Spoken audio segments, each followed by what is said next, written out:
Okay, Jay, this is Christian's video from Wednesday night. These are the front toss.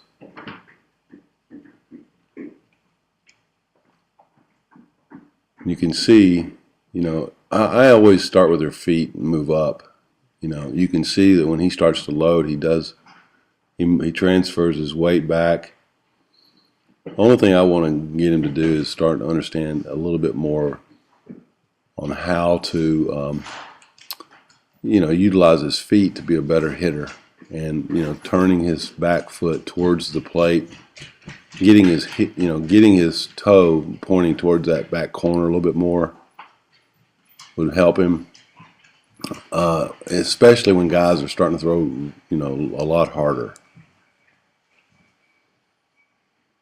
If you look at his femur, it's perpendicular to the ground. It's perfect. That's what I try to get guys that have been playing a long time to do that still don't do it. And he really lets his back hip and his shoulder and everything come into the ball very well. And then if you move up to his head, and you can see his head's stays above his pelvis, and it stays above his knee, and everything at contact, his head's still right above his elbow. You can see it right here.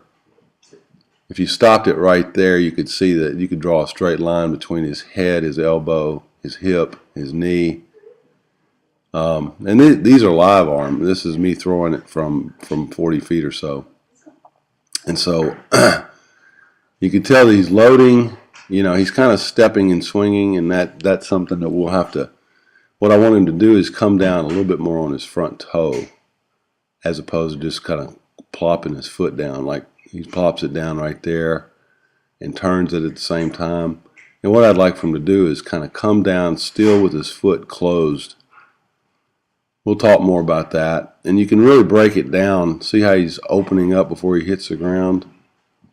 And what that's telling me, in this case, you can see he's really getting his backside into it because he's over. And that's a good thing. It's not bad to over rotate and let your heel come through and over from perpendicular. See, he's perpendicular to the ground there, but the one before that, he came on over like that right there, and that's fine. There's no problem with that at all. He's getting good extension with his, if you watch his right arm, he's staying closed. Right there, he's through the hoop on that one a little bit, but that pitch fooled him. But most of the time, he's not getting that elbow to come through. He's keeping it back, and he's doing a good job. I'm really impressed with what his mechanics are right now at this early age. But we'll talk more about that as we move forward.